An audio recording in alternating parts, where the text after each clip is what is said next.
तो हे पिलाने आम ए आलोचना करने जाऊे लंग क्वेश्चन जोटा आम हिस्ट्री यूनिट 3 ओके पिलाने ना गोटे सिलेक्शन लंग क्वेश्चन पिलाने जोटा को आम एग्जाम पढ़ा जाऊँगी ओके।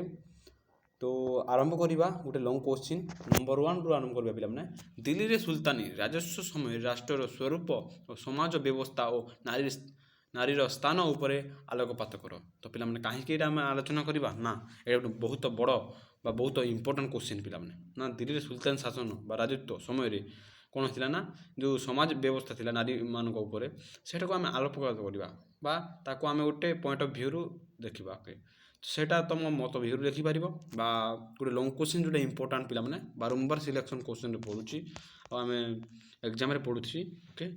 तो से आलोचना करुच्ची ओके पिलाने प्रथम तो कौन दब ना प्रथम दे दीजिए ना उपक्रम दब पिलाने बा इंट्रोडक्शन तो राष्ट्र और सरकार पिलाने राष्ट्र सरकार और शासन नीति और शासन पद्धति समाज व्यवस्था नारी स्थान और उपसंहार पिलाने एमती सर्ट करदे कौन हुए तुमको जापर ना कौन कौन पर तुम को हेडिंग दे पार ओके।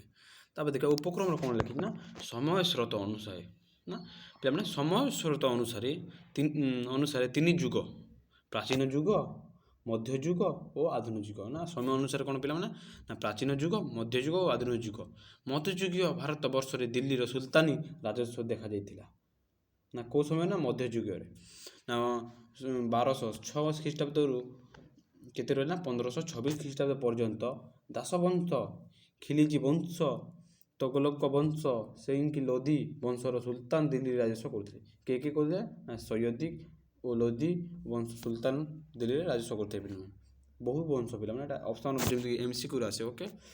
तत्कालीन सुल्तान गण तुर्क और अफगानिस्तान जातीय मुसलमान थे एणु यही समय इतिहास दिल्ली में सुल्तानी राजस्व आख्या दिया ना से कौन थे ना से मुसलमान शासक मैंने ना सुल्तानी राजस्व आख्यात से दिल्ली में शासन करुले ओके।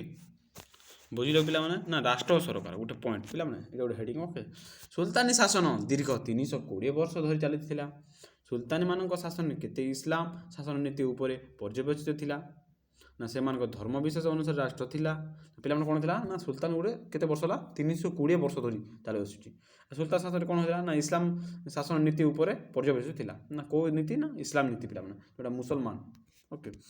से धर्म विश्वास अनुसार राष्ट्र धर्म भित्तिक थिले कारण सुल्तान मानक धर्म थिला इस्लाम जहाँ को राजधर्म कहुए ना सुल्तान मानक धर्म थिला इस्लाम इस्लाम जहाँ को राजधर्म कहुए पिला कौन थिला धर्म भित्तिक कारण ओके।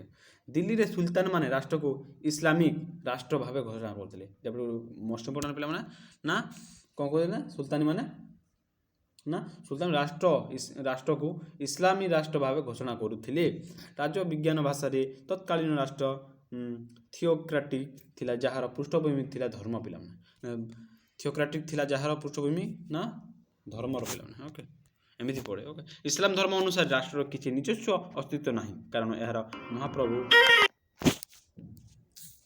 यार महापुरुष मोहम्मद को प्रतिष्ठा इस्लाम धर्मर पिलाने कौन ना अधीन तीन मुख्य आदर्श यथा ना पवित्र कुरान ग्रंथ ना गुरु खलीफा और मिलित इस्लामी भातृत्व पिला उपर राष्ट्र आधारित पुणी इस्लामीय सार्वभौम अनुसार समग्र मुसलमान जगत सर्वोच्च शासन करता हेले खलीफा जहाँ बिना स्वीकृति केबे सुल्तान उपाधि ग्रहण कर ओके। सुल्तान राजस्व मुसलमान आईन सार्वचलन था ना ये तीन अच्छी पिला तीन मुख्य आदर्श तथा पवित्र कुरान ग्रंथक्रम गुरु खलीफा और मिलत ओके पिला तो ये पूरा आधारित थिला इस्लाम सार्वभौम अनुसार मुसलमान जगत सर्वस्व ना खलीफा जहाँ बिना सुद्रे किसी हो पार ग्रहण कर ओके बुझल ना तीनोटी खाली रख पिला तीनोटी थिला ना पवित्र कुरान ग्रंथ जोटा और गुरु खलीफा मिलित पिला ये लिखा ओके इंपोर्टेंट शासन नीति और शासन पद्धति कौन थी देखा ना सुल्तान भारत ना सुल्तान माने भारतीय और विदेशी शासन पद्धति एक सम्मिश्रण प्रचलित थिला यहाँ तुर्क पारसिक शासन व्यवस्था कहुए कौ शासन कहुए ना यहाँ तुर्क पारसिक शासन कहुए पिला सरकार को प्रशासनिक सुविधा तीन भाग विभक्त कर पिला प्रशासनिक विविधता तीन भाग से कौटा देखा हाँ କେନ୍ଦ୍ର ଶାସନ ନା ପ୍ରାଦେଶିକ ଶାସନ ଓ ସ୍ଥାନୀୟ ଶାସନ ପିଲାମାନେ ଏଇଟା ମୋଷ୍ଟ ଇମ୍ପୋର୍ଟାଣ୍ଟ ପିଲାମାନେ ଓକେ। ଦିଲ୍ଲୀରେ ସୁଲତାନ ସର୍ବୋଚ୍ଚ ଶାସନ ଚକ ଥିଲା। ସେ ସାର୍ବଭୌମ ସାମରିକ ବାହିନୀ ମୁଖ୍ୟ ବିବେଚିତ ପତି ବା ସର୍ବୋଚ୍ଚ ଆଇନ ଦାତା ଥିଲେ। ଶାସନ କାର୍ଯ୍ୟ ତାକୁ ସହାୟତା କରିବା ମନ୍ତ୍ରୀ ପରିଷଦ ଥିଲା। ତାକୁ ସାହାଯ୍ୟ କରିବା କ'ଣ ଥିଲା ପିଲାମାନେ ମନ୍ତ୍ରୀ ପରିଷଦ ଥିଲା। ଆଉ ରହିଲା ପ୍ରାଦେଶିକ ଶାସନ ନାଏବ ୱାଲି ମୁଫତି ଅମିର ଦ୍ୱାରା ପରିଚାଳିତ ହେଉଥିଲେ। ସ୍ଥାନୀୟ ଶିଖ ପରଗଣା ଓ ଗ୍ରାମର ବିଭକ୍ତ କରାଯାଉଛି ଯଥାକ୍ରମେ ସିକଦାର ଅଲିମ ପଟୱାରୀ ଇତ୍ୟାଦି ଦ୍ୱାରା ଶାସିତ ଥିଲା ଓକେ।